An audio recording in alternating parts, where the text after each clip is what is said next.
Hi, welcome to Lovers of the Word. We are going through the book of Philippians and we have looked at the background of the book of Philippians. We have also looked at Philippians chapter 1, verse 1 to 11. And here, Paul greets the church and talks about how much he loves the church, talks about their giving from the first day to the last day when he was writing this letter. He also talks about his prayer for the church. Then he tells us exactly what he's praying for the church. He talks about the fact that his prayer is that they will love God more and more, and in doing that, they will also have more and more knowledge in Him and depth of insight in Him. Now, Paul is going to turn his attention to his present condition and what he was going through at the moment, and then he writes to the church. Now, in Romans chapter 15, Paul talks about the fact that he wanted to visit Spain, and when he was going to Spain, he was stopped by Rome and then say hello to the church and strengthen the church. Now, the church in Rome was not a church that he established himself, but he heard that the church was doing well and the church was thriving. And so he wanted to write a letter to them. So he wrote the book of Romans to them. And then he wanted to follow up to visit them. Now, Paul indeed went to Rome, but not on his terms and not as he has planned it. He went to Rome as a prisoner, and at this moment, he's going to tell us about his condition, where he is at the moment, the state that he is at the moment, and what is going on with him. So we are going to dive right into Philippians chapter 1, verse 12. Philippians chapter 1, verse 12. Now, I want you to know, brothers and sisters, that what has happened to me has actually served to advance the gospel. Verse 13. As a result, it has become clear throughout the whole palace guard and to everyone else that I am in chains for Christ. Verse 14. And because of my chains, most of the brothers and sisters have become confident in the Lord and dare all the more to proclaim the gospel without fear. And so Paul talks about where he is at the moment. When we were reading the book of Acts, Paul was in house arrest and he was in a house guarded by a Roman soldier. But at the moment, he's talking about the palace and he's talking about the palace guard and all those that are there, knowing that he is in chains for Christ. So at this moment, we know that he had then moved from the house arrest to a prison in the palace, and he is guarded by the palace guards. Now, the palace guards were known as the Praetorian guards, and these were special soldiers that were given special conditions of service. They had a special uniform that they wore. They were only of Italian birth, and if you were not an Italian, you would not be admitted to serve in this group. And each one of them had the rank of a centurion and an elite group of soldiers that guarded the emperor. And so Paul could not get access to this group of soldiers easily, but by virtue of being in prison at this moment in the palace, he had access to these people and he would preach to them, he would talk to them, and he's saying that throughout the entire palace, everybody sees him that he's in chains because of the gospel. And this is something he could never have achieved if he went to Rome just on his own. He could never have gone to Caesar's palace to preach there. And so being in prison in the palace gave him the opportunity to preach to everyone there, and everyone was talking about him. Now, this gave confidence to the people that were outside, that were also preaching the gospel in Rome. And this is what he talks about, that this condition of him being in prison at the palace has given the opportunity for more people to be bold and more people to share the gospel. After all, Paul is in the palace and he is sharing the gospel even there. From the verse 15, it is true that some preach Christ out of envy and rivalry, but others out of goodwill. The latter do so out of love, knowing that I am put here for the defense of the gospel. Verse 17, the former preach Christ out of selfish ambition, not sincerely, supposing that they can stir up trouble for me while I am in chains. But what does it matter?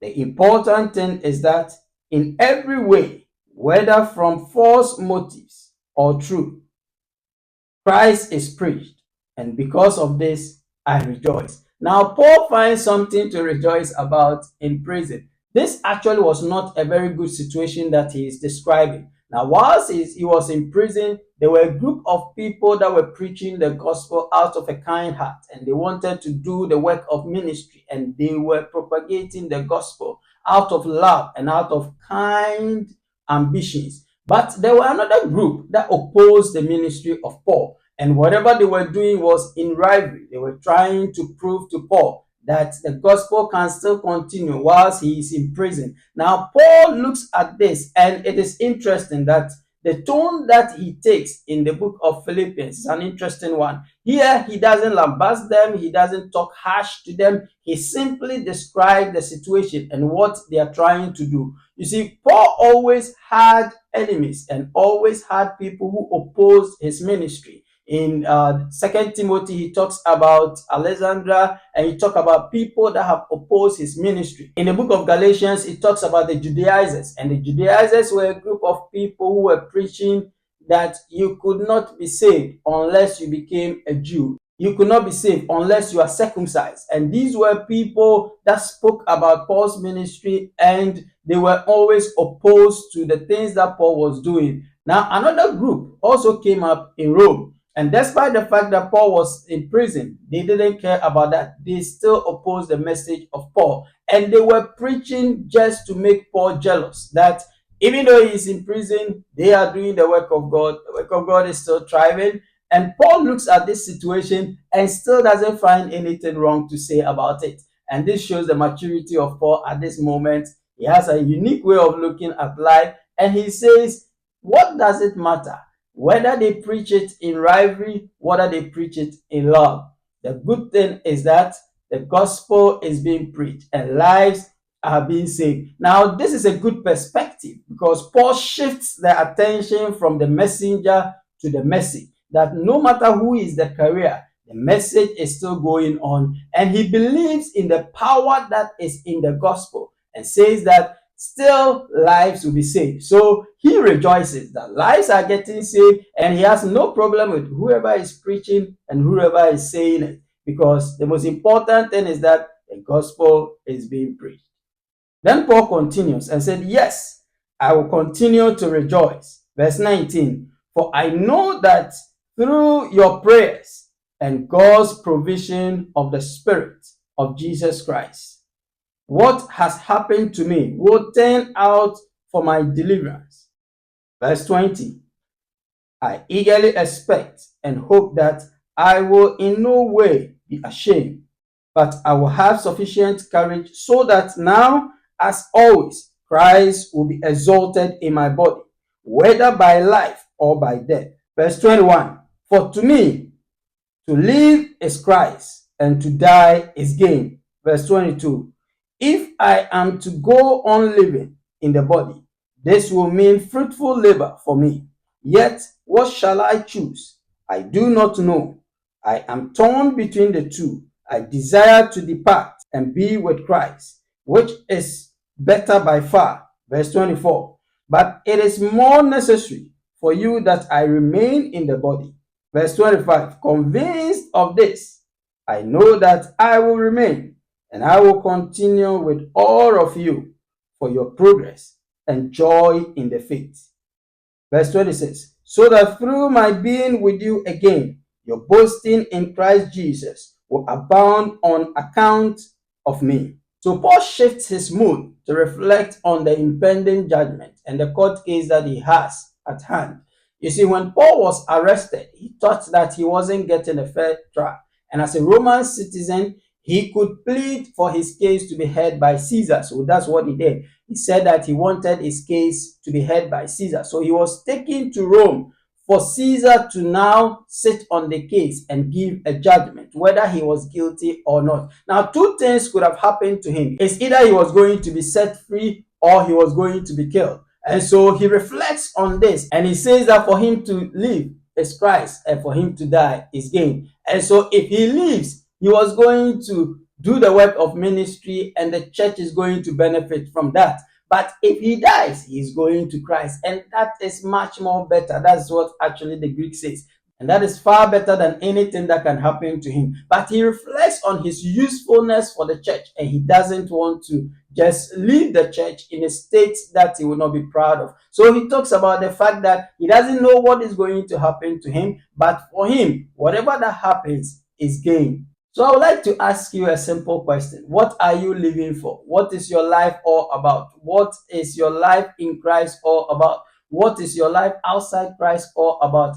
Are you somebody who will reflect on things like this? And this is something every Christian would have to reflect on. What is the purpose of your life? Are you living for Christ? Is your life about selfish things and the things you can gain for yourself, your ambitions, and you have no place for Christ? And this is something every Christian is supposed to reflect on. And Paul reflects on these things in times of uncertainty. So now let's continue from the verse 27.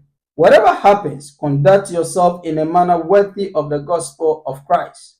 Then, whether I come and see you or only hear about you in my absence, I will know that you stand firm in the one spirit, striving together as one for the faith of the gospel. Verse 28, without being frightened in any way by those who oppose you.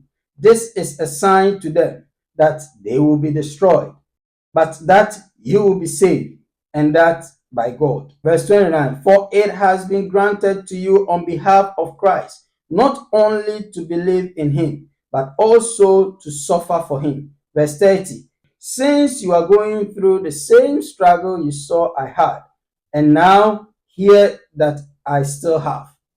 So Paul talks to the Christians now and talk about their conduct and tells them in everything that they do, they should conduct themselves so that the gospel will be upheld. And so this is a word for all of us, that in whatever we do and in our associations with people, we need to conduct ourselves so that the truth of the gospel will be realized by all. We need to show people how much we love them. We need to conduct ourselves in a way that is worthy of Christ. Thank you very much for being a part of this. We have ended Philippians chapter 1. It's been an amazing journey so far. In Philippians chapter 2, Paul is going to talk about the divinity of Christ. And he's going to talk about Timothy and Epaphroditus. And we are going to learn how much these two meant to Paul and the impact they made in Paul's ministry and in the life of the church at that moment. Thank you very much for watching this video. Don't forget to like it, share it, and subscribe to this channel. God bless you, and see you in the next video.